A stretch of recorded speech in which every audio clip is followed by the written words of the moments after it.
see my buddy laying there. I thought, well, shit, the guy popped him, hit him, and he's laying on the ground. They said, well, you got to go downtown and make a statement. I says, hey, how's my buddy doing? And the cop, tried to calm me down. He said, oh, yeah, he's doing all right. So he kind of walked away from me, and then my partner says, he's gone. I says, what? He's dead. I hit the fucking roof.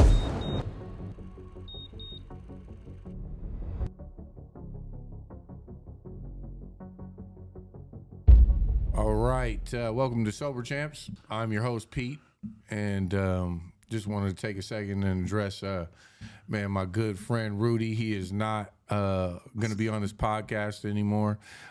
He's got, he's graciously bowed out, and he's on to bigger and better things. And man, I love him with all my heart. And but in my heart, I thought I needed to proceed, and it's taken me a while to get back, and so here we are getting back. And so tonight, I have brought in one of the most exciting guests that I think may be in the whole world. He's my I look up to him. He's my idol. He's just my main man, and so I'd just like to introduce our guest, Shakey. What's up, Pops? How you doing? Everything's good, man. Good, man. Well, I just wanted to welcome you on the show here, and I'm glad we were able to make this happen. I was real nervous that you weren't going to be able to show up today, and but I'm glad you made it. I know golf took a while, and everything was you were just up in the air. You've had some health issues that you've been dealing with, and I just want you to know that I'm really appreciative of you coming in here to share your story. Thank you very much. Yeah, man. So when you tap on the table, it usually makes sounds on the microphone, just so you know. So just try to limit the louds. Yeah, That'll be cool. Yeah, all right. Here we go. So you got a sober date? Sober date. What was it? August 1984. August 1984. All right. I got to tell you a story. Hold it. I'm just you do your deal. We're gonna get there. So we were just downstairs, and I noticed that a lot of people think that you're Ric Flair. Is this something that you enjoy? Are you? I am not too enthused about that, but the more that these people say I look like Ric Flair, I will accept it. Did you know who Ric Flair was before? No. Yeah, because I remember telling you who Ric Flair was, and then showing you the video of Ric Flair, and so for me, it's like you're Ric Flair's older brother of some sorts from Seattle. Is that okay? Fair to say? That's fine. I can tell you what happened as far as the first time I encountered that name was me and a friend of mine by the name of Mike Berge were going to a Mariner game, and the next thing you know, guy comes up alongside and he says, Ric Flair. And I kind of looked at the guy. What are you talking about, Ric Flair? Oh, man, you look like Ric Flair. I says, I don't think so. Yeah, you look like Ric Flair. And from then on, after I talked to that gentleman, I was getting it all the time now. Yeah, you look like Ric Flair. Do you know the sound? You know the sound he makes, man? Is his signature sound. What is it? Yeah, I learned how to do it. What is it? It is woo. There we go. My main man here. Man, this is delight. All right, so all right, let's go. You got a sober date. Here on Sober Champs, I ask you to tell your story. So here we go. We're going to talk about some good stuff, some not so good stuff, some emotional stuff, and like last night, we were kind of prepping for this interview because I think you were a little bit nervous to get on here and just chat. And I wasn't nervous. I was worried about maybe some questions you might ask me. Yeah, I'm doing good so far, right? Okay. All right. You're doing fine. I'll let you know when you screw up. Okay. All right. Of course. Thanks, Dad. So when you got sober, that's a little bit later on in your life. I mean, I was born in 82, so I was 2. So you had a lot of experience with drinking. And going back to the family and when you were growing up and when you were younger, one of the things that we talked about last night was just how the family unit wasn't the best. It was kind of a struggle sometimes with grandpa and grandma, and grandpa kind of having some issues. Yes. So what take me through some issues that you noticed when you were a kid. Well, the deal is, my father liked to drink a little bit, and we didn't have very much money, and he would go to the bar after work, and a lot of times we wouldn't come home till late. We didn't have any food on the table, and all I remember was my mom was a sweetheart. She put up with this shit, and she shouldn't have, but she put up with it for, I don't know, 60 years. But anyway, he had a little drinking problem, and then all I remember was on Friday nights, that was when he would come home way late, and my mom always had canned salmon. Oh, it was canned. Yeah. Oh, yeah. I thought it was like fresh salmon. I was like, no, hell no. Canned salmon and crackers we'd have for dinner on Friday nights. That's rough. Not very good. That's rough. No. So when Grandpa would come home intoxicated, he would come from Vito's, right? Vito's was his main spot, That pretty was much. his main spot on 9th and Madison. Yeah. You went with him a few times or a couple times. Oh, I used to go down with him. He'd take me down with him on Saturday mornings. That's when all the old timers got together in the back room, and they'd sit in there and hash it out. And I'd go to breakfast with him, and he was a sweetheart. Everything was fine, But the reason that he took me with him was to kind of keep him in line, so he didn't have too much to drink. So because he always liked to drive. He didn't want me driving, so I had to try and keep him in line. Did you ever drive as a young man? Like, did Grandpa ever throw you the keys? Like, man, dude, I can't drive. No, that never happened. Oh, that's cool. No. Yeah. Did you ever have to? So he brought you into the bar. Well, it was kind of a restaurant bar bar in the back room. Yeah. In the bar, there was a back room there, and all his cronies used to hang out there, and they'd tell stories just like you and I are talking now, and they'd tell stories and this and that. And there was a gentleman that was bartending. He was a lawyer, and he tried to set guys up. What he would do he would pour stiff drinks, kind of mean. He would just pour these stiff drinks, and then he'd say, "Now listen, if you guys get pulled over or whatever's happening, just give me a call and I'll take care of you."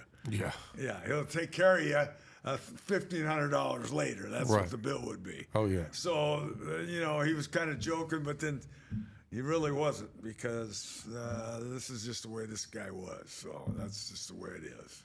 So when you was like drinking like attractive to you? Like, were you kind of like, man, the boys, and like watching your dad drink? Yeah, I thought it was kind of cool, but then on the other hand, it wasn't cool because I see my mom cry and get upset with him when he would drink and whatever's happening. But he turned out to be all right. But it was just the late nights and stuff. And like I say, my mom should have left him 50 years ago, but she stuck with him. Back in those days, a divorce was not cool, and we were Catholic, and so if you got a divorce, that wasn't the way to go. So that's kind of what's happening there. And when Grandpa would drink, was he a bit abusive? Was he? He kind of shoved my mom around a little bit, but he never hit her or any of that. But I would get pissed off, because then she'd start crying, and who are you gonna go to? Well, I was the oldest guy, and I'd get pissed off at him and want to take him on, but I was too young at that time. I'm looking at. I was 6 and 7 years old. Jeez. Yeah. Okay, you were young. It wasn't cool. Right. It wasn't cool at all. And you grew up in Capitol Hill? Yeah. How old are you? How old are you right now? I'm 83 right now. I look like 50 and I feel like 50. Okay, How's yeah, that? that sounds great. All right. So when you were on Capitol Hill, you were running around a little bit, huh? Well, the deal is, it was a big Catholic area there, and I went to a grade school by the name of St. Joe's, and in this block, there was probably 40 kids in the one block on both sides, all Catholic. And this one family, Damn, 40 kids? Yeah. all You're around the neighborhood, right? I mean, we had four, but there was this one family. They were called the Flagels. 21 kids. 21 kids, and the father worked 2 jobs. Of course, So I bet he did. I don't know how that worked out, Yeah.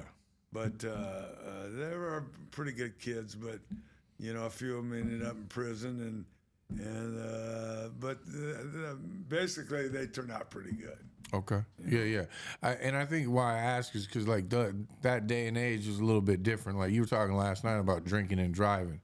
It wasn't that big of a, like it was more of a park your car, walk back home. in the day, we're talking in the late 50s. Back in the day, you would, in fact, I'll give you an example. This one time, me and my partner, we were drinking up on Broadway, and the next thing you know, we came out of there, and I'm driving, and I get in my car, and I take off. Next thing you know, I get the, woo!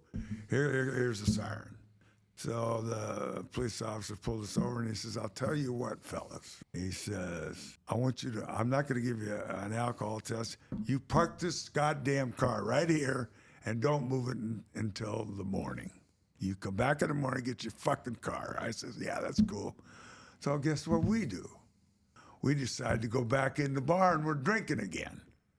Well, I lived about maybe 10 blocks away, and I decided, well, the more you drink, the better you can drive. That is the saying back in the day. Well, the deal was I decided, well, screw this cop, man. We're going to get back in the car, and we're going to go. Well, guess what? He was parked about 4 cars back, and we were stupid. Next thing you know, pulls us over again. He says, "Hey, I warned you. Now this is it. You park the car here, son, and you walk home." No, he didn't say you walk home. He says, "You park the car right here. Where do you live?" I showed him. He said, "I'll give you a ride home." I mean, back in the day, the cops weren't on a power trip. Now, in today's world, it's a lot different now. I mean, the cops are on a power trip, and they think they rule the world. Now, they'll pull you over. You're not going to talk your way out of a ticket. They're going to write you up as bad as they can, and that's the way the cops are now. Yeah. So when you were younger, do you remember your first drink? No. Did you drink at home? No, never. Like sneak drink? Oh, no, because my old man kicked my ass if he ever caught me. And Right. There's no way I was going to do that. Yeah. So then, But when did you? Oh, go ahead. But when he used to drink scotch all the time. Mm-hmm. So they had this kind of TV smoke room. Yeah. And so Where they would sit in their chairs. yeah, where they're sitting in their chairs, and it was kind of a sad deal. That's how my mom got emphysema from secondhand smoke in there. Well, anyway, so the old man would go take a tinkle. I'm sitting in there and watching TV, and when he'd go take a tinkle, I would take a little sip.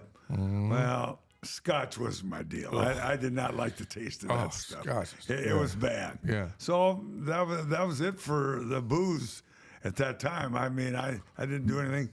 And so when we got to be teenagers, we had a little clique, and we'd go out Friday, Saturday nights. So go ahead. Yeah. So when you were teenagers, you started drinking with some buddies. Sure. And that was the deal, man.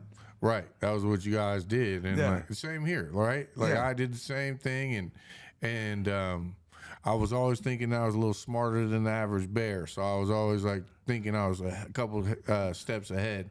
Did you do drugs or anything? Like No. I think I'd smoked a little marijuana, but that wasn't my deal. What do you call marijuana? Foo-foo. Okay. Do you remember one of the moments that you did smoke weed or foo-foo? Yeah, I had an example that's kind How of. old were you when this happened, man? I'd say probably 21. Okay. We were of age. So we used to hang out in Madison Park, Washington Park. It was kind of a yuppie area, and And yuppie means like high class. yeah, real. No worries, we're gonna get through real your high lingo. class. Yeah, okay. So the next thing you know, I lost my train of thought now. You were smoking some weed, man. You had some drinks? No. We were at the tavern. Okay. We were at the tavern, we're drinking. And so the joint closes, 2 o'clock in the morning. Mm-hmm. So, we're going to keep on going. Yeah, cool. I lived in Lake City. Madison Park's about 30 miles away. Anyway, so we go over to this guy's house. And That's 30 miles away. no, it was about 10. Anyway, so next thing you know, they're passing this thing around. And, I'd never done it before. Oh, this was your first time. Oh yeah. Okay. Oh yeah. I mean, I was, 21, whatever. Yeah. I'd never done it before because I was an athlete. I didn't do that kind of stuff. Yeah. I had a few beers, but that's a little different. Anyway, so we go to this guy's house. They're passing this thing around. Next thing you know, I says, well, I think it's about time for me to go, brother. So I get in the car, and I figured, well, I am messed up here. I do not want to go up on I-5 and drive I-5 all the way to Lake City and get off of Lake City. Yeah, like 50 miles, 60 miles an hour or whatever, Yeah, right? well, I wanted to stay away. I didn't want to get stopped. Yeah, that's so it. I decided, well, I'm gonna take the long route. So I go across. I go through the Arboretum, and then I go across the Mountain Lake Bridge.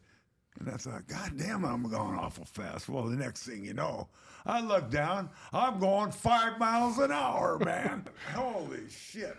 The next thing you know, it took me an hour and a half to get home, and it's a half-hour ride. I mean, that was So that was the hour. Yeah, you're not really. No, when they passed that thing around, I says, no, this ain't the ticket, brother. Yeah, that doesn't sound like your go-to. No, that wasn't cool. Yeah, so you learned pretty quick that was not it.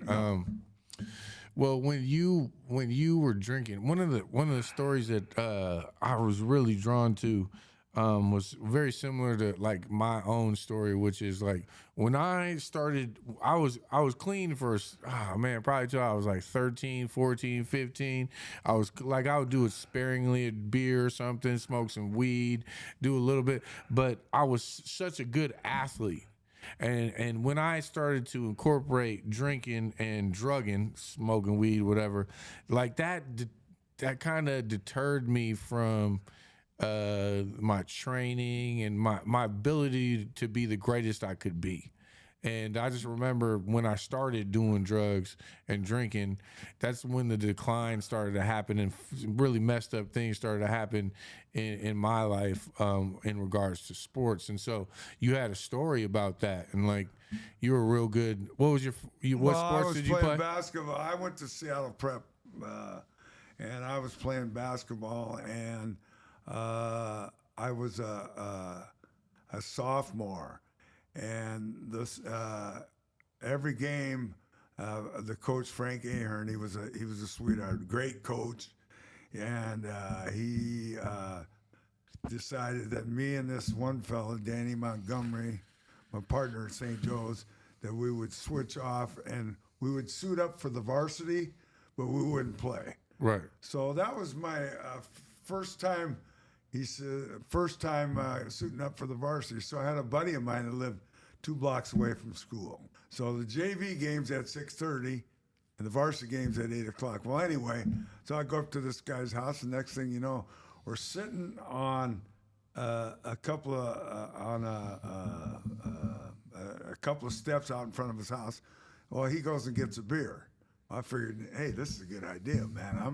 I'm gonna have a beer, and that would calm me down, make me feel better, and this and that. Well, because you're like nervous. You got a lot going on. Because I start for the JV. I'm a sophomore. I'm starting for the JV, playing basketball. Next thing you know, he gives me the beer, and I downed the beer, boom, kind of like that. Next thing you know, here comes the coach. He's in his car. Ahern, varsity coach, yeah. The varsity coach. He's in his car. He pulls up. He sees me. Well, the beer's already gone. So he sees me, and the next thing you know, he parks and he rolls down the window. He says, "Hey, Cadigan, come on! You got a JV game at 6:30, and you're going to be suiting up with the varsity after you get done." Well, I had a choice. I could have told him no, but I says, "Yeah, cool." So I get in the car, and he lived a half a block away from me, and we didn't talk too much, and he drops me off. Well, what happened was I went in and showered, and I got ready to go, and so I go down to the JV game, and I go to take my stuff off. Well, the JV coach, Mr. Nelson, says, "Cadigan, you're not starting tonight." I said, "Okay, fine, whatever's happening." Well, the next thing you know, we played the whole fucking JV game, and I didn't get in. So what the hell's going on here? Well, what had happened was Frank Ahern, the varsity coach, had called Mr. Nelson and said, "I'm done." He says, "Cadigan ain't playing tonight." And so I thought, I didn't know this. And so I was I didn't know what was going on. And apparently what happened was when I got in the car, he smelled the beer. And this guy, Ahern, I did not know this at the time, but he does not give out second chances. So the deal is, I went up to Mr. Nelson. I said, "What's going on?" He said, "You're done." That was it. Ruined my whole deal because I think I had the talent to play and start at Seattle Prep, and went right down the tube for having one fucking beer. Yeah. And so, Ahern pulled me aside. That was on a Friday. He pulled me aside on Monday and told me the story that he does not give second chances. And he and I got along great after that. I mean, I was really upset with myself for having the beer, but I was nervous, and I thought one chance. Back in the day, that's what happened. I mean, these coaches, one chance, you're done, man. You fuck up, your history. But now you get 3 or 4 chances, whatever's happened. So anyway, so that's what happened. And then I ended up, I had to transfer to Garfield. Why did you have to transfer? What was that about? Well, the deal was, the Seattle Prep was a very hard school to do. What I was doing was we would get done school, and then we'd go to practice, and then go home and eat dinner, and then, I'd tell the old man, yeah. Right, you're going to do homework or whatever. Upstairs and do the homework. Well, that was bullshit. Yeah. And so the deal was,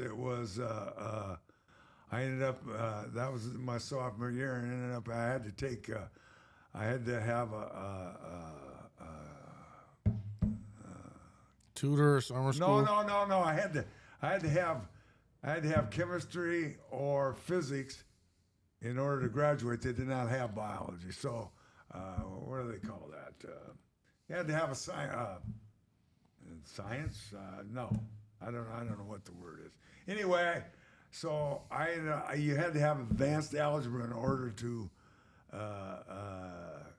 do physics. Well, I couldn't do that, man. No, that wasn't the ticket. So the deal is, I took chemistry.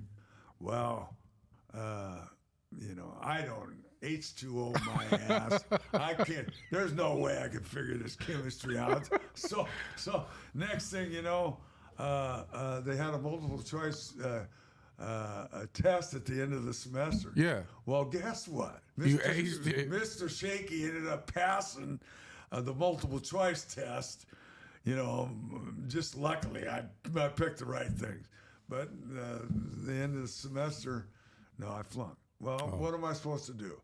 I got to have a science to get out of there. They don't have biology.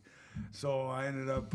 Right, you were trying to find something that was like a little more simpler than physics and fucking chemistry. Well, you had to have one of those to get out. Right. They didn't have biology, so I'm screwed. Right. So I flunked chemistry. It was either leave or go back the next year. And, do the grade again. I could have done it again. Yeah. I says, fuck this. I'm not doing this. I'm going to go over to Garfield.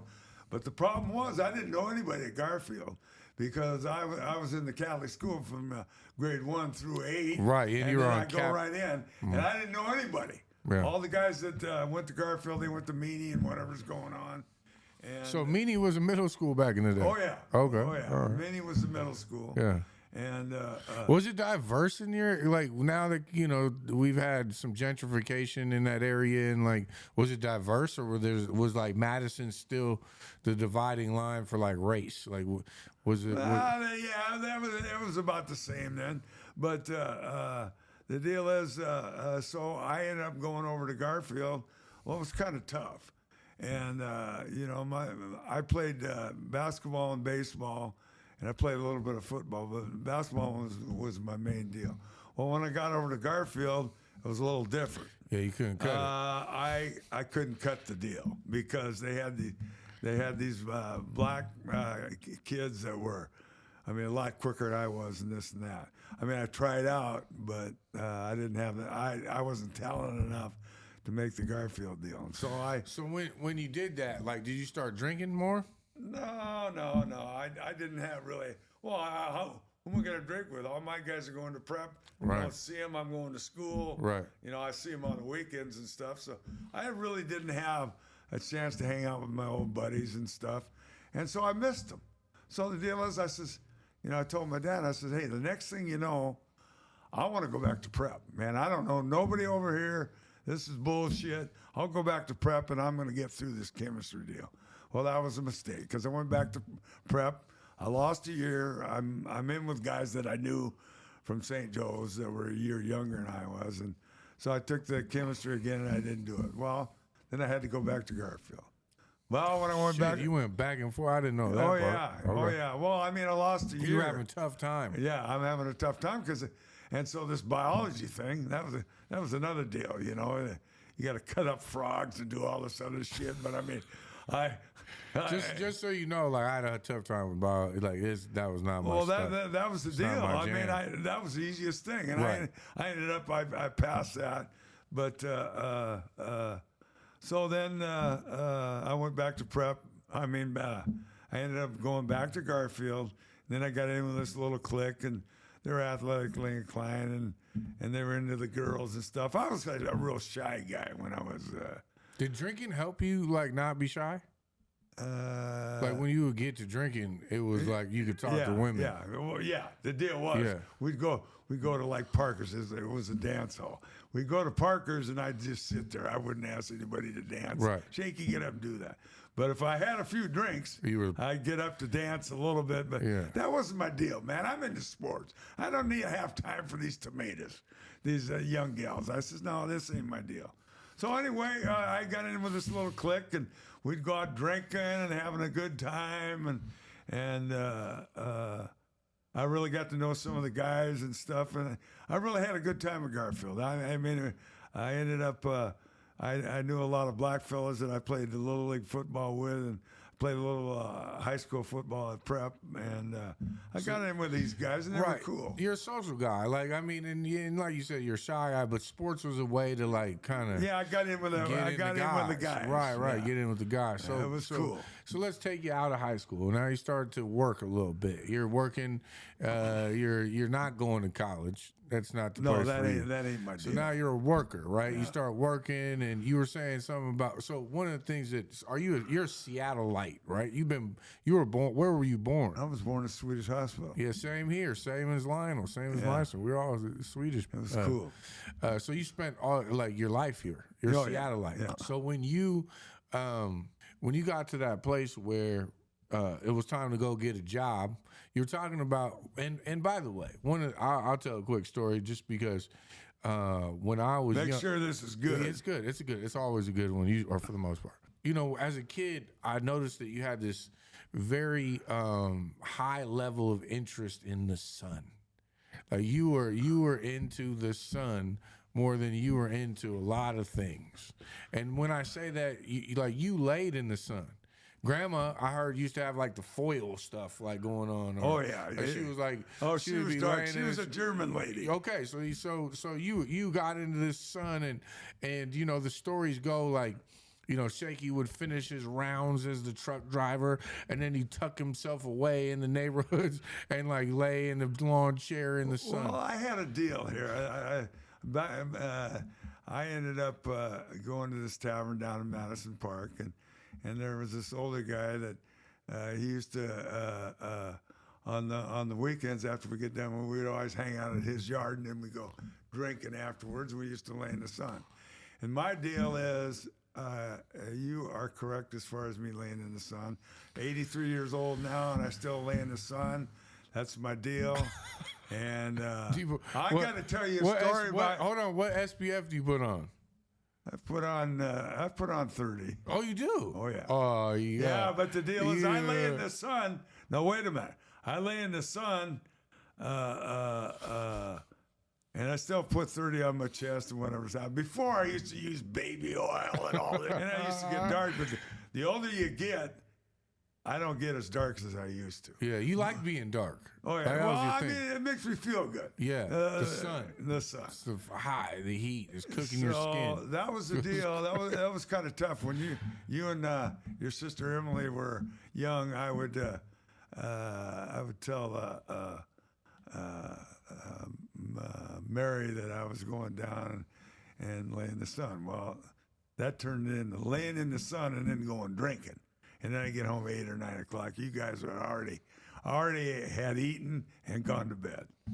And Yeah, she used to. Oh, wait a minute. But she used to call these different bars. And, Who, my mom? yeah, your I thought mom. okay. She used to call bars and. Yeah, is Jim Cadigan around? and I'd say, I'm not around. And so I'd get home, and she'd just chew my ass out. You're out there drinking, you're doing this and doing that. I said, sweetheart, why should you call there? I'm going to tell you something. I'm there, but why am I going to get yelled at 2 times? I'm going to get yelled at on the phone and get yelled at home. Why not forget the phone call and then get yelled at one time when you're drunk? Yeah, when I'm stupid. So here, this is where we got to kind of clarify something here.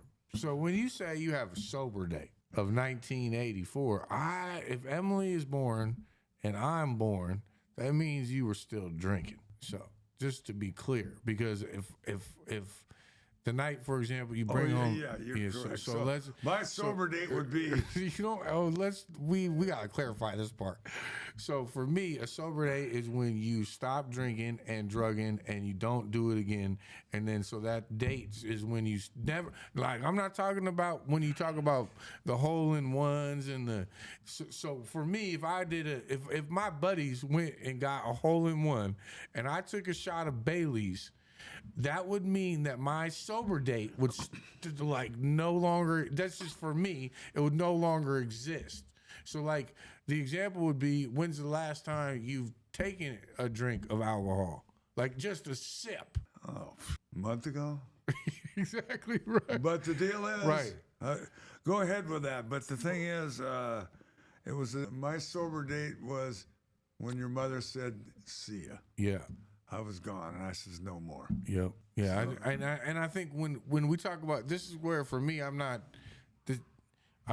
what I understood. The man that you were when you would drink was a totally different person than I have sitting here today. Oh, correct. And so, like, the fact that you were able to stop drinking without even a 12-step program, or, you know, the fact that you just stopped, and I want you to know I commend you for that, because it was yes, you can have little shots and it doesn't trigger the phenomenon of craving that we sometimes talk about in the rooms, and there's this stuff that they talk about that ideally if you were to have taken that drink of Bailey's, that would start this train towards getting drunk. Like, now you're gonna just keep going and going and going, but for some reason you're able to not do that. Okay, what happened was I was laying in. I got done with work. I was laying in the sun. I was at the Branding Irons cocktail lounge, and when I got done laying in the sun, I went in for a drink. Well, here's this buddy of mine in there. And He says, hey, Shakey, I want you to go to a meeting with me. And it's Friday. He says, I'm going to be the speaker. I says, sure. I says, I'll go. And the next thing you know, I went to this meeting, and that was it. I feel like this is something that I've dreamt of, because as you've gotten older, like this is an opportunity for me to put you on recording and keep you forever. Like you this is now a forever document. Yeah. And so you had these stories. You have so many stories that are so beautiful, but also funny as hell, man. So there's this one that you talk about when you were at this party in Madison Park, or in some Madison Valley in Madison Park, I don't know. Okay, so we ran out of beer, and so instead of going down to Madison Park, I went up to the Madison Park was probably 6 blocks away. I'm a little bit lit. I'm a little bit stupid. And so there was this other fella with me, and so we ended up going up to the Cellar Tavern. That was at 13th and Madison. It was about 2 or 3 miles up the hill. So we get this case of beer, and we take off. We're going down the hill. The next thing you know, there comes the siren. And I says, fuck this. Watch this, Jimmy. That was my partner. Watch this, Jimmy. And we were up by Broadmoor. Now, hold on. Now, let's talk about Broadmoor. See, a lot of people don't understand what Broadmoor is in the city. But if you're not from here, Broadmoor is a gated community of what do you call them?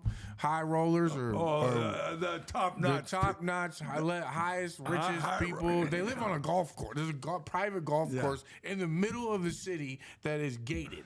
Okay. You had mirrors living, and you had all kinds. Anyway, so the left side of this gated community, the gate was up. The right side, the gate's down. Yeah. Well, the cops follow me. He's behind me a little bit. He can't figure out what I'm doing. So the next thing you know, I said, Jimmy, watch this. I took a left. I ran. I didn't go through the gate. I went on the other side of the road, took off. Well, the next thing you know, the cop comes up, and the guard wants to know what's going on. Well, in that period of time was probably about 30 seconds, I'd lost the cop. I'm driving, and the next thing you know, I take a right. Next thing you know, I'm on the golf course, and it's raining. It's wet.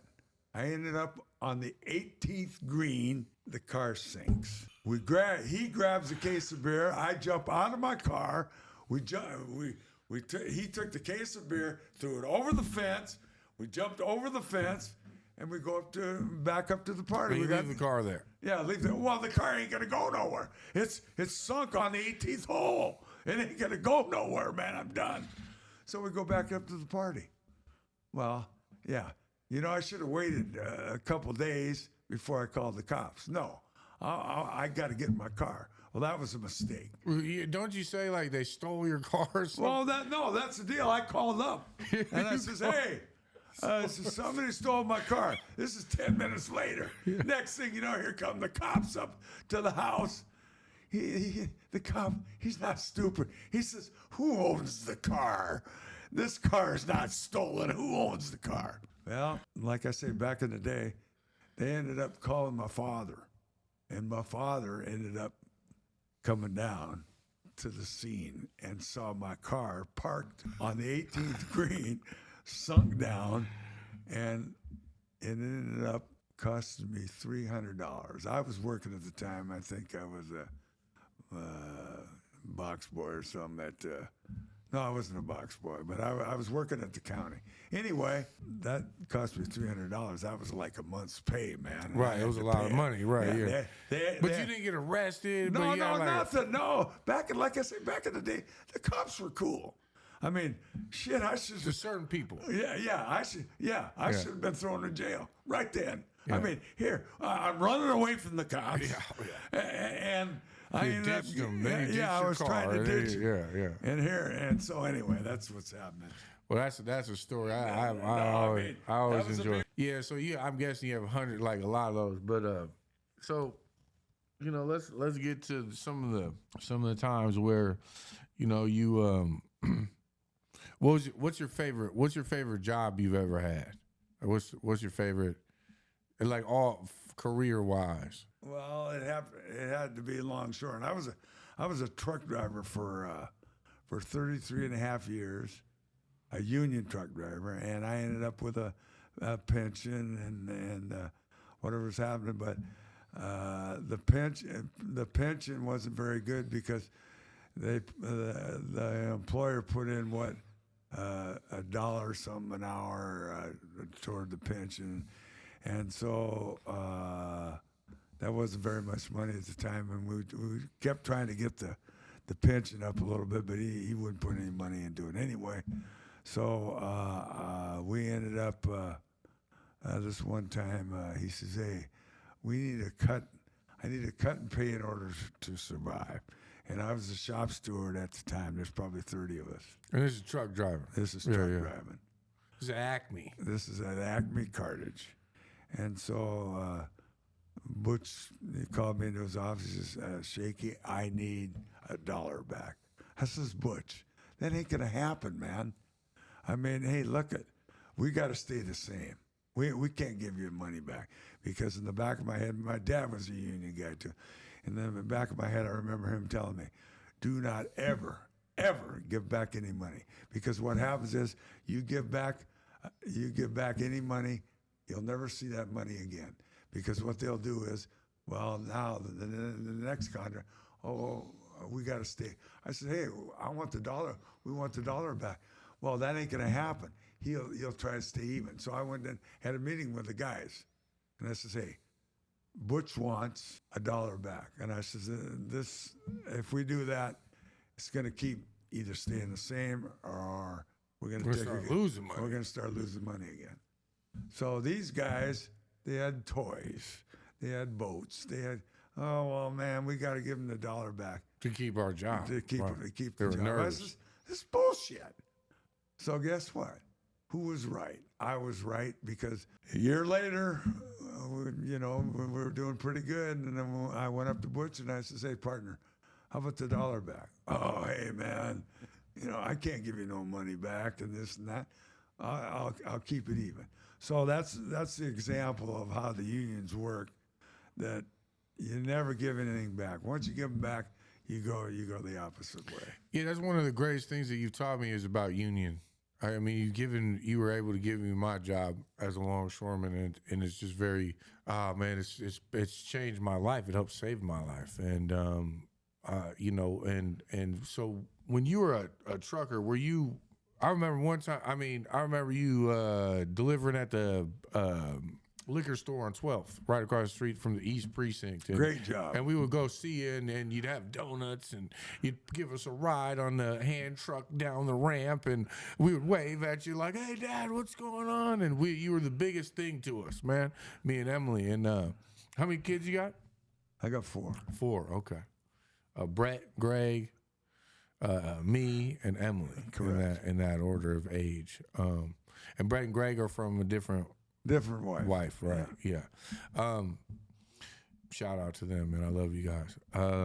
So when you were in this period of here we go. When was Brett born? Like, how old were you when your first kid was born? 21. Okay. Young. I was Young. Yeah. How old did you have to be to drink? 21 or 18? 20. It was Okay, 21. it was 21 still. It's always been 21 in the state here. Okay. And when you got your girlfriend or wife eventually pregnant, did your drinking? How was your? I was drinking all the time, man. That was the deal. Sure, I'm gonna have a kid, whatever's happened. But it's a funny thing. The first one, I was real nervous and whatever's happening, and I showed up, and the next thing you know, the nurse comes up and says, "Cadigan, you just had a little boy. What are you doing?" I was reading the magazine upside down, man. She says, "You got that magazine upside down." Well, I was so nervous because I was hoping everything was going to turn out all right in there, and I got the magazine up like that, and I'm not reading it. I'm just looking at it, and it was upside down. It was funny. So and then your second son, Greg, he was born a couple years later. A couple of years later. So how were you as a dad? Like, I was, I was good at first, but then, I'm drinking, and my deal is I got to be with my boys, and that wasn't cool. That was not cool. I mean, like I say, yeah, I'm on my way home. No, that's bullshit. I wasn't on my way home. I got to have another one and whatever's happening. So, but I went to all the sporting events. okay, yeah. I mean, they had soccer and baseball and this and that. I was a good father as far as that goes. When they had events, their father was there, and it was cool. I mean, I might sit out in the car, and the reason Hold on, we'll get to that. Okay.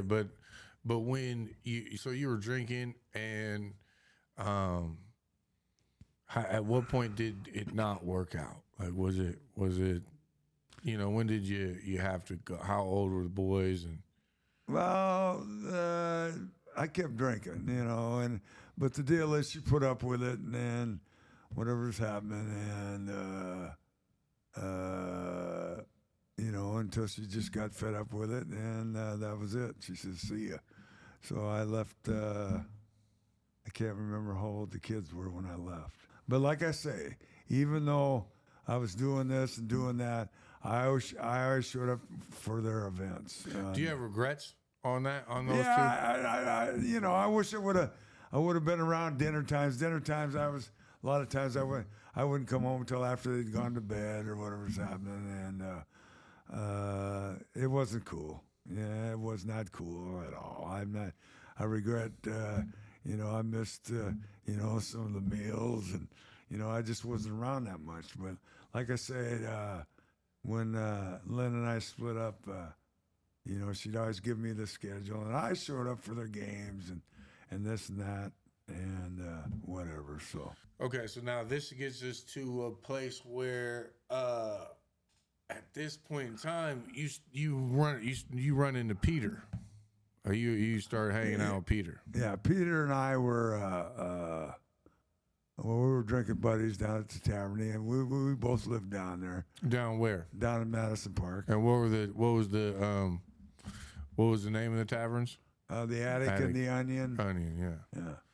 And you guys were running around buddies, man. You guys were best friends. Yeah, we were best friends. We ended up, that's how we got started in fast pitch softball, and we ended up playing for, we were the only two white kids on the black team, and it worked out pretty good. So there was a night. There was Sonic's game, you said. It was 1971. And take me through that. Okay. There was about 6 or 8 of us, and there was a beer salesman, and he got some tickets for the Sonic. Peter was a beer salesman for Rainier, right? No. Oh, no. Peter was my buddy. There was a buddy of ours that got the tickets, and we all met at the Attic and went down to the game. And so we were at this game, and Walt Frazier was their all-star, and he was good, man. And so the next thing you know, the game was turning out to be shitty. I mean, the New York Knicks were blowing them out. And so me and Peter, we decided, hey, let's get the hell out of here. Now, mind you, he's going to get married, and we're going to have a bachelor party, and we're going to go to Mexico on Monday morning. Yeah, because it's December 23rd. Yeah. And so we go down to the tavern, and we're having a couple beers. And the other guys stayed at the game. Well, when the game got over, me and Peter are at the end of the bar. We're talking bullshit, and this is at the Attic. And this is at the Attic Tavern. Next thing you know, these 6 guys come in, and the guy at the end of the bar says, "Yeah, give us a round and give those 2 guys down there a couple beers too." Well, out of the blue, here comes this guy. He'd been playing pool. He comes up, and it wasn't very crowded at that time. It was Friday night, and it was a slow night. So this guy comes up and says, me and Peter heard him and said, "Hey, where's my beer?" Well, the guy says, "Hey, we don't know you from Adam and shit." So it was weird. So the guy turns around and starts heading back toward the pool. Well, this Peter, my buddy, he kind of interrupted him and stopped him and says, "What's your problem?" This and that. And Peter stood kind of in, we were at the bar. He turned his back to me, and he was kind of standing in front of me. And the next thing you know, I hear a pop. Well, I thought the guy hit my buddy. Next thing you know, he goes down. And I thought, what the fuck's going on? So I go over to the booth with this guy, and I'm grappling with him. This time, there's all kinds of shit going on. They call the cops, and the cops used to hang out down there because they didn't want to go up to the central area because they'd rather hang out down there. Well, this guy's in the booth, and I can't do anything. The people got my hands like this, and then he threatens me. He says, "The gun's loaded in your necks." I says, "Are you shitting me?" Next thing you know, I bit into his nose. He dropped the gun. Well, by that time, when he dropped the gun, whatever's happening, I mean, the cops were there, and they grabbed a hold of him. Out the door he goes. Well, I see my buddy laying there. I thought, well, shit, the guy popped him, hit him, and he's laying on the ground. They said, well, you got to go downtown and make a statement. I said, what the fuck you talking about? You got to go down and make a statement. He said, okay. I says, I ain't going nowhere till I know this guy's all right. And then the next thing you know, the cop says, oh, the 8 car's here. Hey, he's going to be fine. I said, oh, okay, I'll go down and make a fucking statement. On the way down there, one of my buddies rode with me down to the police station. So we're in there, and they're asking me all these questions. My mind ain't on their fucking questions. My mind is on my buddy. I want to know how the fuck he's doing. So we get done with the interview or whatever's happening. Well, they have to take you back to the scene or whatever's happening. So I says, hey, how's my buddy doing? And the cop, tried to calm me down. He said, oh, yeah, he's doing all right. So he kind of walked away from me, and then my partner says, he's gone. I says, what? He's dead. I hit the fucking roof. Now, I know this guy's up in the jail. I want to go up. I want to get him. There's no way I'm going to go up and get him.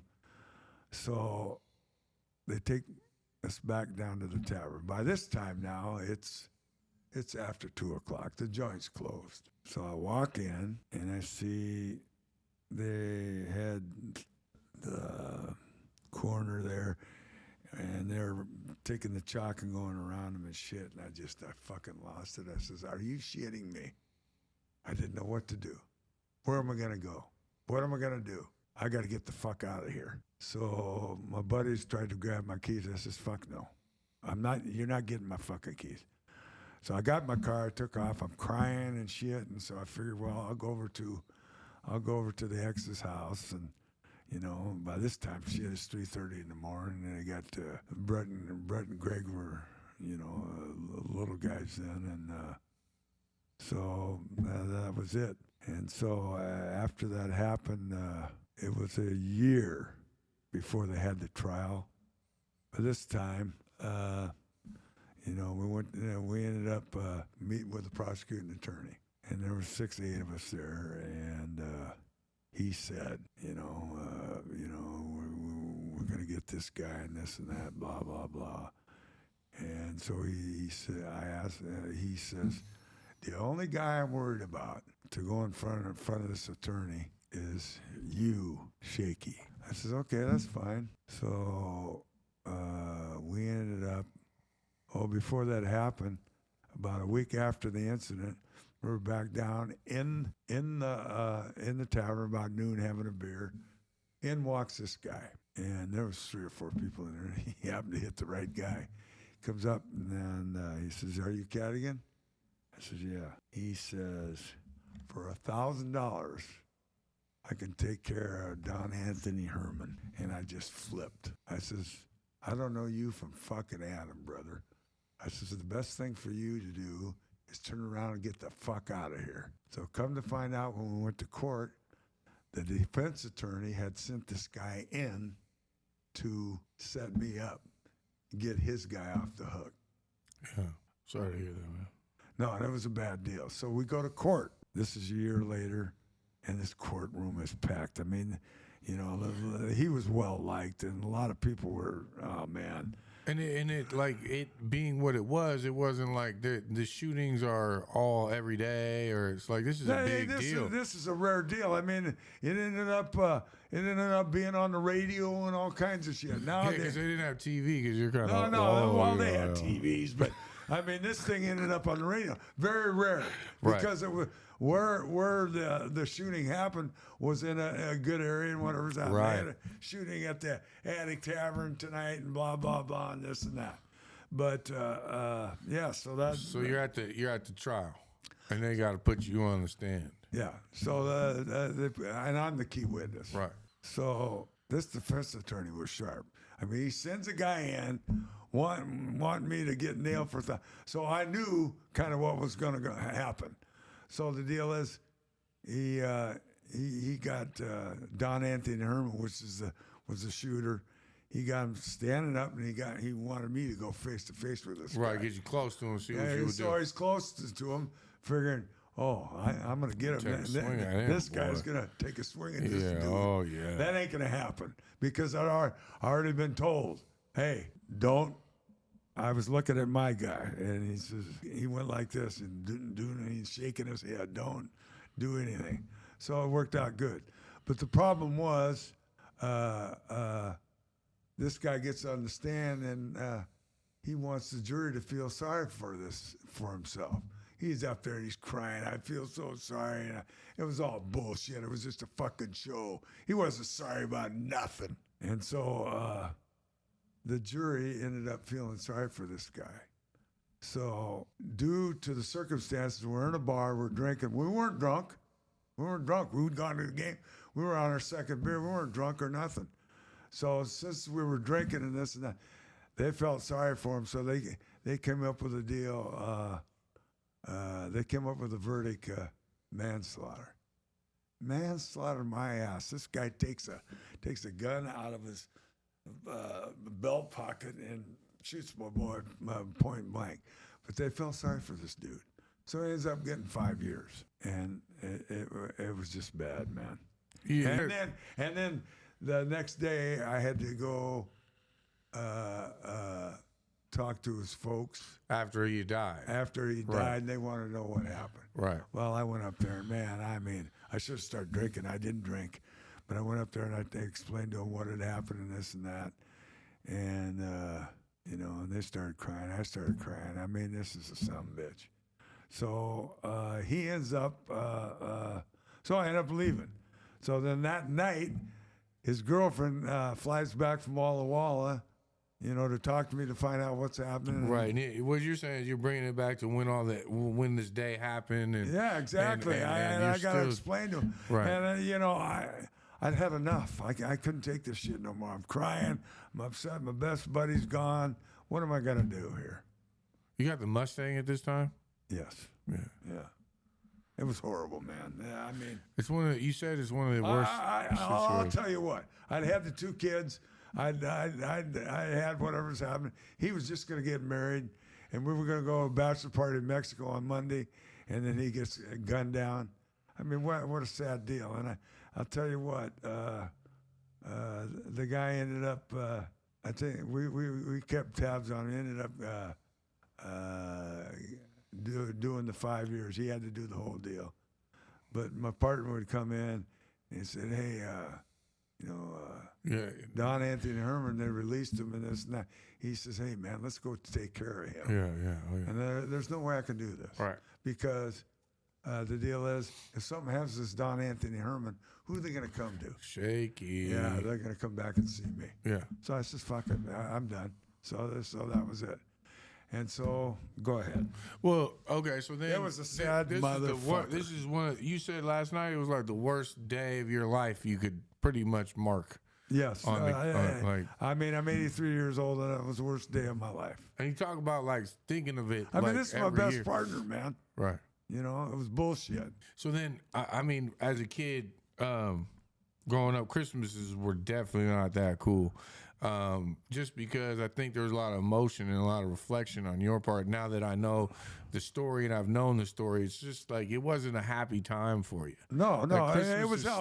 What happened is I still do it every once in a while. there's probably been 2 or 3 years where I forgot about it, but when December 23rd comes around, I like to be with family or I like to be with somebody, so I don't think about it that much. But if I'm by myself, it's a motherfucker. I cry. I mean, you know.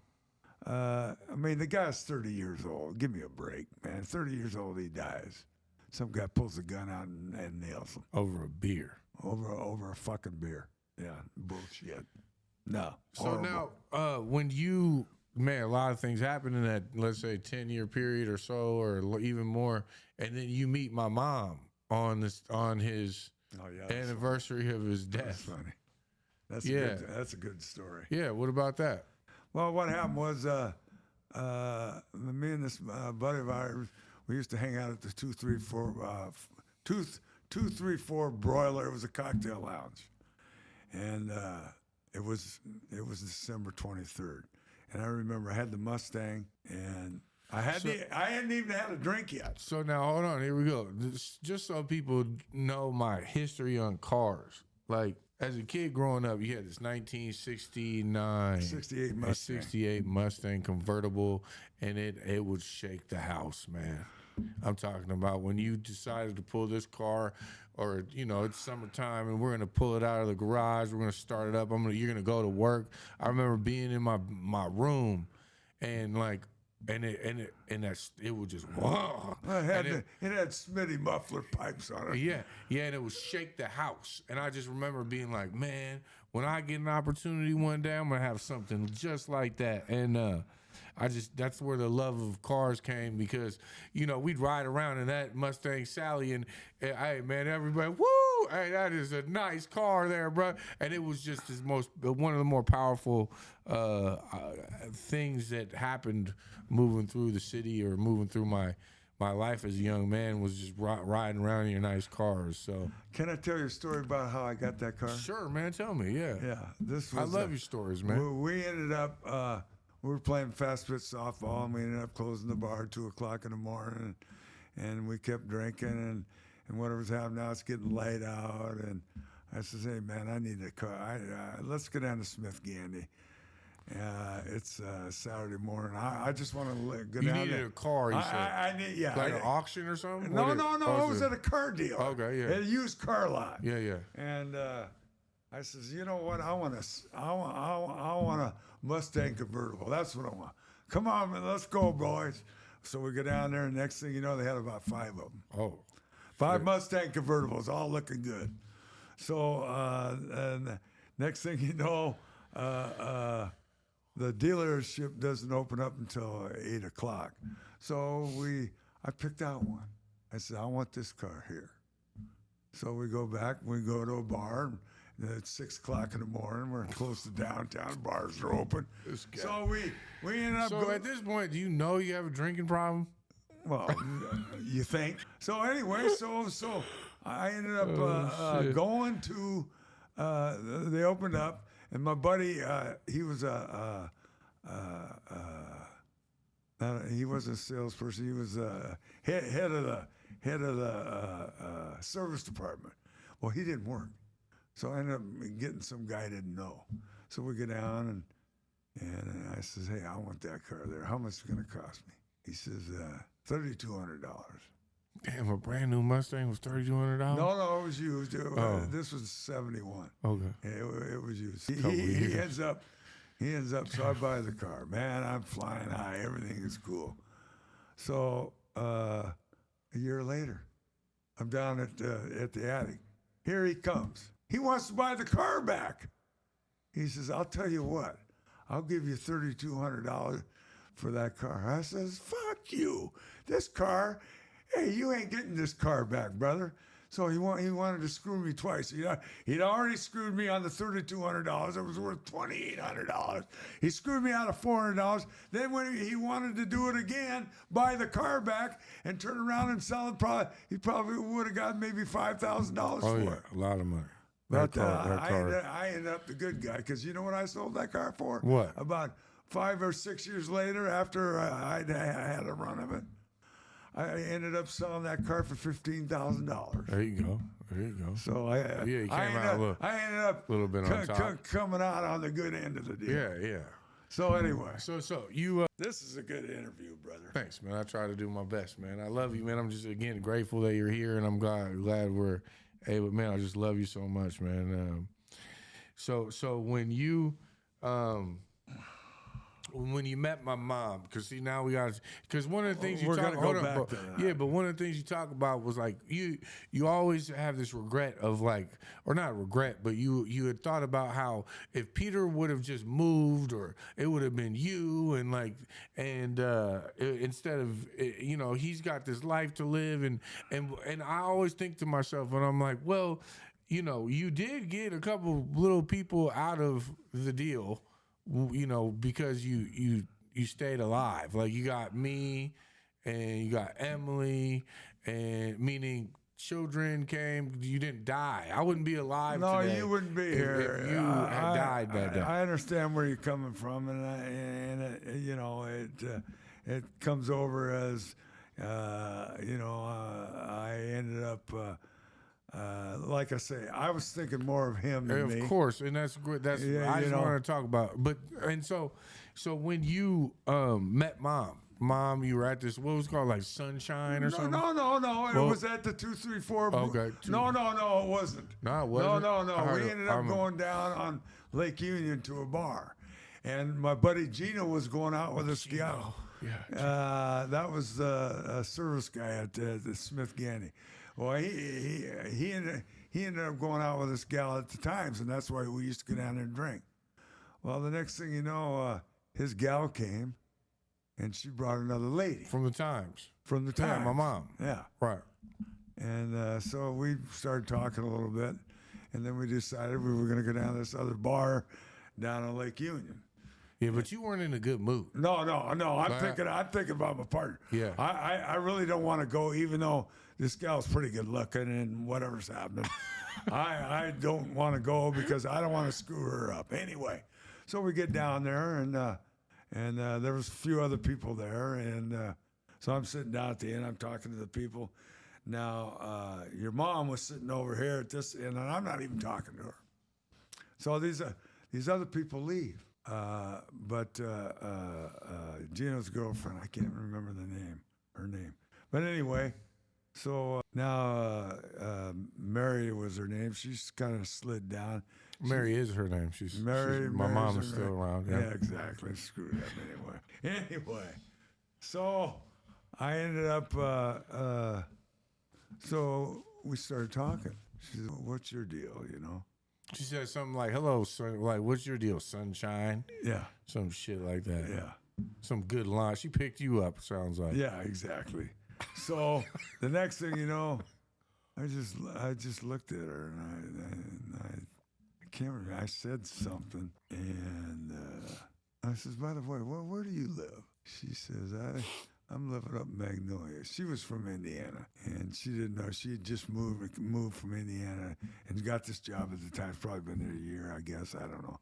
So anyway, next thing you know, I said, well, you want to go down to my place? We'll have a couple of cocktails or whatever's happening.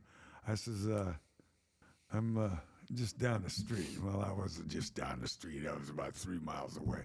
But it was closer to go to Madison Park than to go to Magnolia. So the next thing you know, we get down there and we had a few drinks, and played around, whatever. Yeah, this is not the part that I need to know about. I'm not interested in this part necessarily. All right, I'm sorry. It's okay. You do the talking. Yeah. I mean, you went down the rabbit hole there. I was just trying to, mom. Anyway, shout go out ahead. to mom. Yeah, what's up, mom? Squelch that. Squelch that. All right. So, man, then I'm born. Emily's born. We're rolling around and, trying to make it happen on Capitol Hill. You get this house, it was a run-down house for like $10,000, $15,000, $20,000. I can't remember, but it was, but it was. I mean, there's pictures of it that was like a hoarder. It was a tear down. Yeah, hoarders had it. Yeah, exactly. And today it'd be worth $1 million, right? Probably more. Yeah, more. They fixed it up. Yeah, so you're still drinking, man. Yeah. You've been drinking this whole time. Yeah. And you haven't had the hugest consequences. Now, I remember as a kid, though, there was this moment where, the mom was like, so your dad's in the hospital. And I was like, for what? And she was like, well, he got beat up by the police. And so what ended up happening from the part of the story that I remember you telling me was you were driving along and you see a guy getting roughed up by the police. I can take it from there. Yeah, go ahead. Okay, so it was after work, and we were at the Branding Iron having a few coffees. Branding Iron is by far the most, like, I remember being like the kid that would go with you That was my to drink a hangout. Coca-Cola, and I'd Yeah, throw we'd go darts down there and shit. and have lunch or Yeah, breakfast. right. And he Whatever was introduced me to all the boys, and all the Yeah. boys sitting there drinking, and I'm just sitting there like, oh my God, this is crazy. This is, but it was cool because the boys were there. I you know? never got real drunk and drove with you guys. No, in the car. not me. I don't. No, I don't even know if you even necessarily. No, anyway. I don't. No. But I mean, this is shout out to Brett and Greg. I think they've had stories about like, man, you'd go into the bar and like leave them in the car for a little bit. Okay, that's kind of far. Go ahead. Anyway, so moving on. So what ended up happening was you were at the Brandon Iron and you leave and you're going where you need to go. Really didn't want to go home, but I didn't want to get in a fight, and I knew if I went home, I'd get in a fight. So my deal was I was going to head down to Madison Park and have a few beers and then go home. And so I come up to 12th and Madison on the way down, and they were beating on a guy. There was three cop cars over there. I got the top down. I'm feeling no pain. I got the top down, and next thing you know, I yelled across, and I said, "Hey, man, take it easy on the guy." And one of the officers came over to the curb, and I'm in the left-hand lane, and there's a left turn light there's 4 or 5 cars ahead of me, and the light turns green. Well, shit, I can't go anywhere because the guy's turning. So I said, "Hey, take it easy on the fucking guy, man. You don't need to be beating on him." The guy says, "Hey, pull your car over and get out." Well, I looked to my right, and there's cars coming on the right side because it was this. You were trying to get out of there. Fuck this. No. I was going to move the car over, but I couldn't. I couldn't move the car over because the cars were going by. So, well, that ain't going to work. So I says, okay, screw this. So I put the brake on. I get out of the car. Next thing you know, the cop starts circling around. He goes across all the traffic, whatever's happening. And so he was over on the other side of the street, so I started walking toward him. I put my hand up like this. He trips and falls. When that happened, screw the guy they're beating on. Who's the next guy? They see the cop go down. Here they come, about 6 of them. They come over. Next thing you know, they throw me on the ground. And then the cop that fell down and tripped, I'm on the ground. They got the cuffs on me, brother. And they grabbed the back of my head, and they're doing this shit, banging my head on the asphalt.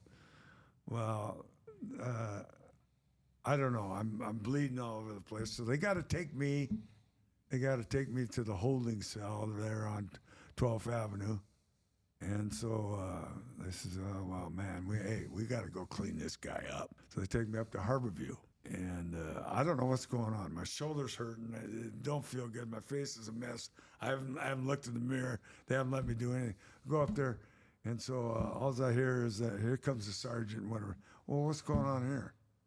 Well, I said, the officers they didn't need to do what they did to me. I mean, they're banging my head on the deal and this and that and whatever. And I didn't need this type of treatment. So anyway, the sergeant walks out of the room and he says, man, that guy's drinking, man. We'll forget about him. So now they're taking me downtown. They're going to book me for resisting arrest and doing all this. I mean, it was all bogus charges anyway. So now it's getting close to 5 o'clock in the morning. I said, I got to make a phone call, so I got to call work. Tell them I'm not coming in. And then I got to call Mama, tell her what's up. So the deal is I called work. I told them, hey, man, I ain't going to be in this and that. So now you and Emily were going to Stephen's school, and you guys got to get ready. And so I knew the jailer that was coming to work at 6 o'clock in the morning. So he's gonna PR me, let me out. So he comes in, Cadigan, and the next thing you know, I get up and he's, Jesus Christ, what happened to you? I guess my face was a bloody pulp. And so my car's towed away. So he says, here's cab money. Get in the cab, I'm going home. Then I should wait a little while because I didn't want you and Emily to see me. Right. So the next thing you know, I went home and they ended up. So you guys were already off in school, and so Mary was pissed, and she said, rightfully so. Yeah, because I was a mess. What the hell happened? Yeah. I said, they beat the shit out of me. So she said, let me take some pictures. She takes the pictures and this and that. So the next thing you know, we end up we gonna go to court and this and that, and they said, that I tripped the officer, and they lied. They said I did this, I did that, which is a complete lie. So ended up going to court, and of course the judges are always with the officers, so I was found guilty. But the guy that represented me, we went through the whole spiel. We went to Superior Court. He thought we'd win, and they dropped the charges. But I ended up on probation for, I don't know, a year or something. I couldn't do anything, but it wasn't a good time, man. Yeah. Did you and that was a big moment in your life where you talked about, like, that was a big deal of, like, not drinking like you been drinking. It came. That's when I supposedly I says, I've had enough of this shit, but I kept on drinking. But I cut down real bad. It was a scary situation. Yeah, I ain't doing this no more. Right. I don't need this shit being kicked out of me all the time. I'm tired of this shit. I got 2 kids at home. Got a wife there. I got to go start taking care. So I was good for quite a while. I mean, I'd still go to the bar and have a drink here and there, but that was it, man. It was no more. As I was getting older, you were coming to my games, and at this point, you were divorced from Mom. And I noticed that when you would come to my games, you wouldn't hang out with the parents. You wouldn't hang out with the parents. You wouldn't kick it with them. But, like, for example, when I played baseball and it was summertime or whatever, spring, and you'd be out in right field in the lawn chair in your swimsuit, just hanging out all by yourself. And kids would ask me, parents, not parents, but the kids would be like, so who's that guy? And I'd be like, that's my dad. And so you had this very and you'd come to my soccer games and you'd park in the corner in the car at Miller, and you stay in the car and you just stay and you but I know you were there. Little do you know, like, I think one of the things that when you would say you'd be there, it was like, again, for me, sports was a way out of the chaos, right? You guys splitting up, Mom having a cardiac arrest, and now I'm at the house. We're gonna do that, and I'm at the house, and it's a terrible situation. You're running around with your boys and hanging out, and I see you like once a week maybe for dinner, and every like once a month, I think, for the weekends I'd come to stay with you. And in Magnolia, you remember that? Yeah. At Roy's apartments, and but the sports was such an important part of my life because I was good too. I was good at baseball. I was good at soccer. I was good at basketball eventually. But when you would say you would come, there would be these. Oh man, I'd get on the field, especially with soccer. I'd get on the field and I'd be looking around. I'd be looking around. I'm warming up, and I got the game. Whether the game started or not, it's gonna get me to cry. So you would show up, and like you'd be parked in that corner at Miller, and whatever, it'd be raining, it'd be sunny, it doesn't matter, whatever.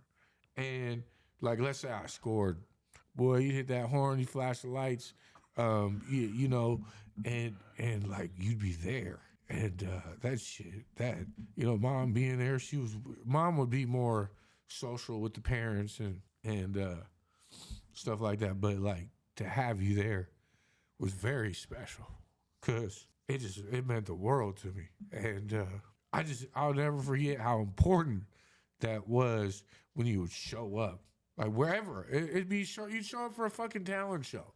I don't care. You'd show up, but and just so you know, and I'm sure you're well aware, you didn't do it often, but sometimes there'd be the we'll sees. We'll say, all right, man, I got a game, and we'll see. You know, whatever you had going, you might not make it, and that would be hard for me because you wouldn't be there, and it just played such a big role in my. I didn't do that very often. No, you didn't. But I know the feeling that I got when that would where's happen. my dad, man? Yo, he's got something more important to do than come and watch my fucking game. Yep. And what was interesting, I don't know if you picked up on it, but I played soccer, so you couldn't tell me what the fuck to do. Not one of my talents. So at halftime, I go, man, you see those 2-3 goals, and you'd be like, man, keep doing. I don't know what the fuck you're doing, but as long as that ball goes in the net, you're doing fantastic out there, brother. And that was. In baseball, sometimes you'd have like these little tips. In basketball, you'd have tips. Where did I hang out when you were playing baseball? I was right there where I do when I watch Lionel. I was right there on that, right there. No, you'd be there, but then you'd move once the parents started getting loud. You'd move to the right field. You'd get out in the field and lay in the sun. This is summertime stuff. It's just. You didn't really engage with the parents that much, and so there was a reason for that. And what is that reason? The reason is that I didn't like the parents. I didn't want to be around parents they would yell at their kids. They would make their kids feel bad, and it pissed me off. I did not like that shit. And I got one example with. That was Greg, but I got one example. This one guy that I knew that I played fast pitch for, Greg was playing 89er football. Next thing you know, I mean, they're going between the 40 and the 40. You know, right, little people, little guys. Yeah. This son of a bitch goes out and grabs this guy his son by the face mask. That did it. From then on, I never wanted to be around parents. I wanted to be away from them. I didn't want to listen to them bitch and moan about how Johnny isn't playing or this and that. I did not like that type of stuff. So I wanted to be myself, and I always told you and Emily, hey, at halftime, come see me. I'll give you my 2 cents worth, and then get your ass and then go listen to the coach. I'm trying to help you out. So, take my advice and then go listen to the coach. And what was funny was like with soccer, you couldn't, your 2 cents was 2 cents of like hustle. Good job. Like there was no coaching. You didn't have the ability to coach because you didn't know what the hell was going on. No, really. On soccer. Yeah. That's true. That was my favorite because then you just be like, man, you're doing great. Because I was. Yeah, you did a good job, I thought, Yeah, and so as we moved forward, man, like I started drinking. I found my drinking. I found my weed. I was a weed guy. I knew that weed was calming me down. I was pretty wired, and there came a time where I moved in with you. It was the year that I went from Garfield to Roosevelt, and I got kicked out of the house with Mom. And I got what happened there? You want to hear? Yeah. So I'm washing your car. I'm washing your car in Magnolia, and we're at your house now. Now you've moved from the apartment at Roy's to the house. Right. And I'm washing your car, and you love to get your car dried off by driving it around. And I remember being, 16, and I had a permit. But like the permit just permitted me to drive with someone else in the car. And I remember being like, man, sunny day, beautiful day. I remember being like, hey man, like I could take it around the block and drive off for you. It was a Nissan Altima 93 or whatever. It was a black one. And you were like, yeah, whatever. Yeah, go ahead, whatever. So I go, man, I remember grabbing a CD and popping it in, driving an extra six, 7. You were watching football or something. And phone call, ironically, while I'm driving around the block, Mom calls you, and I'm living it with Mom at this point, and I'm causing havoc. I can't stop smoking weed. I learned that drinking was like a real, oh man, it loosened up everything. You know how you're like, I talked to girls. So I was a quiet, antisocial kind of kid. I played sports. That's got me where I was. But that was with the guys. And then with the girls, when I would drink, I'd be more talkative and I'd have the ability to like be myself. Like what I felt like was what was going on in my brain. I was actually able to speak out loud. Because without the alcohol, I was just stuck up here. It was stuck up here and it would never get here. Like beautiful women, girls. And so we, How did you start? What made you start drinking and smoking? well, shout out to Pear Sandstrom and Freya. Freya was an older girl at the time when I went to Garfield. I was a freshman and she was a senior, and she was like real cool. She was like the cool girl. She was beautiful, but she took us, me and Pear, under her wing and introduced us to all types of things just to be a part. But it's not her fault. It's I'm trying to be cool too. That's right. And so then I remember having I won't tell that. They had a house party and I got introduced to I remember mom had went out on a date and I went and their pair was Freya was having a house party, and I go to this house. I sneak out, and I'm supposed to be taking care of Emily, and like Emily's asleep now, and I sneak out and I go to the house party 2-3 blocks away. I'm at this house party and I smoke weed. I smoked the weed for the first time, and I tell you, I thought I was gonna die. I have to walk 3 blocks, and I'm like almost falling over, and I'm like, I'm gonna get there. And I wake up in the morning, and I got my boxers on, and I'm in my bed, and I'm like, how did I get here? And I remember waking up my sister in the bunk bed. Hey, what do you do you remember anything last night? I can't remember anything. I don't even know. And so then I go and I remember going to the table and we're eating breakfast, and I burp. And mom had been like pouring coffee behind, and smoke just flies out of my mouth. Like a whole like big puff of smoke comes out. And I'm like, oh my God. And then she turns around and like everything's normal. But like this was the introduction. I started to dabble at a young age, and I learned that I just liked alcohol. Was doing this too? Yeah. Me and him, we were kicking it. We were two in the same. He had a little bit more money, right? And so, I would be the bootlegger. So I would be the guy that he would drive. He had a car. He would get the car, and we would go up to 7-Eleven, and he'd give me the money. We'd put our money together, and I'd go stand out in front of 7-Eleven around the corner and be like, people walking in. I'd be like, hey, could you get us up on 15? Oh yeah, could you get us a 40? Can you 40 oldie Mickey's, whatever? I don't care. Just we need some alcohol. And so then, man, I was super successful at it. I was one of the best bootleggers you could ever meet, at least in my opinion. So anyway, we ended up drinking, and I started drinking, and you were going back to the story when I get kicked out. Ironically, I'm driving around the block, and mom calls you, and you pick up the phone and you say, yeah, he's driving around the block. And she says, how is he driving around the block if he's got a permit and no one's with him? Well, I just let him go. Oh, dude, she hung up the phone. She showed up at your driveway with a garbage bag full of shit and just dropped it on the driveway and walked off back to her car, was crying. And I was like, hey, what's going on? Like, what are you doing? Why you leave? And from that point on, you and me lived together. Yeah, but why would she have done that when I was the one that let you do it? She had enough, because at this point I'm looking up to you, man. You're the cat's meow, man. You got everybody. You're a hard worker. You got a Cadillac. You're the guy, man. I want to be like you. She says, man, she's gonna have to see what he's really like. She's gonna have to watch and see. He's gonna have to watch and see.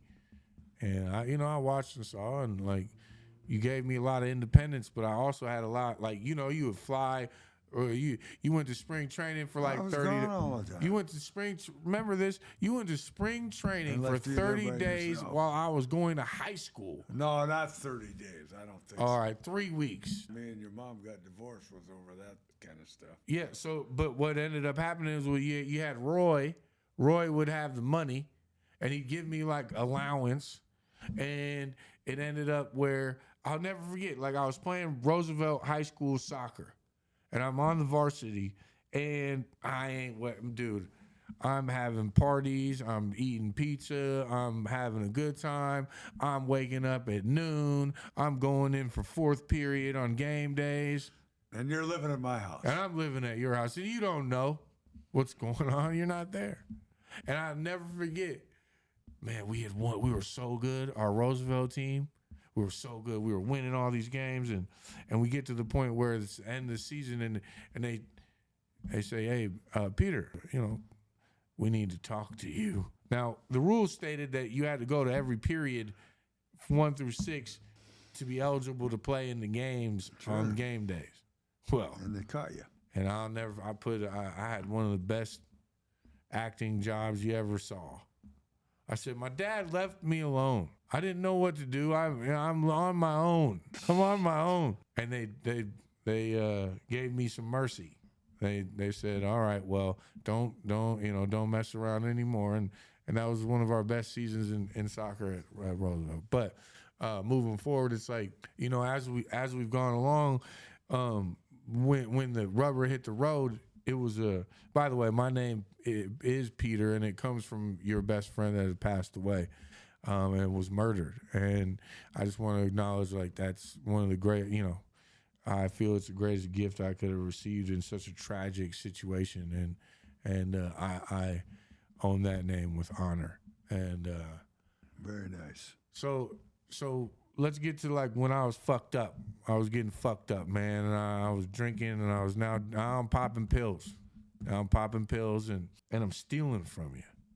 I've been stealing money, and I'm writing checks to myself, and I'm trying to maintain a habit of shit. Started off real small. Now we're talking about $500 a day, $300 and $500 a day, and I start stealing, and I steal. Shit, what was it? $103,000 from me in a 7-month period. And we're sitting here today. Look at me. We're sitting here today, and we're not fighting, and you're not killing me, and you're not, because what's happened is that every week I put $200 in your account, and I've never missed a payment since we agreed on the amount. And why I say that is because these miracles that happen in sobriety for me have helped mend our relationship, because before that we were even in sobriety you sometimes don't get along with me, but Well, you were lucky that I ended up bringing my brother with me the time we met, and at Cactus down in Madison Park. Yeah, and it's lucky my brother was there, because after I found out about it, you were toast. You were going to be in some trouble, because I wouldn't. Anyway, the deal is, it happened, and I'm giving you a break. You already know that. And the deal is, it went from 103 down to 70. You get 70 done, it's done. And the thing is, it's all that, like I explained to you before, all that money is going to the grandkids. And so what you're doing is, you're not paying me back anything. You're helping out the grandkids and Lionel, whatever's happening. So, as long as you take care of what you owe, we're good, but that was not a what's good crazy time. about that time too was like I still had a habit, right? I hadn't You told me that. Yeah, I hadn't hit rehab yet. I hadn't gotten sober yet. I was still, we had yanked out the money that I was using to go get high, and then I had now had still a habit and was still getting high and trying to make it happen. And you were taking money. Yeah. Oh, I was taking money from wherever I could take money from. Here's the situation. It's, you know, it's all on you, but it's on me a little bit because that was a savings account, man. I never looked at that money. I'm putting money in, and then that one time when I caught it, I mean, you know, I said, "What's my balance? $12,000." I didn't know I had 100 in there, 103. You know, I didn't know how much I had in there because I mean, I'm putting it in every week. I ain't paying no attention to it, so it's kind of on me for not checking. But like I say, I never touched that money because that money was the kids' money. I don't know if you knew that, but that money, no idea. Yeah, that money was all going toward you guys. I mean, to the grandkids. Hey, all that money going in that was the grandkids' money. That's what it was like a savings account. Every time, you know, I'm putting money in for the grandkids. Because then, man, I was making good money. I did not, I didn't, that was just extra money that, you know, that I just put in there for the grandkids. So go ahead. So you went from eating salmon and crackers to, let's just do a review. Steak and lobster. Yeah, that's right. Come on. Straight up.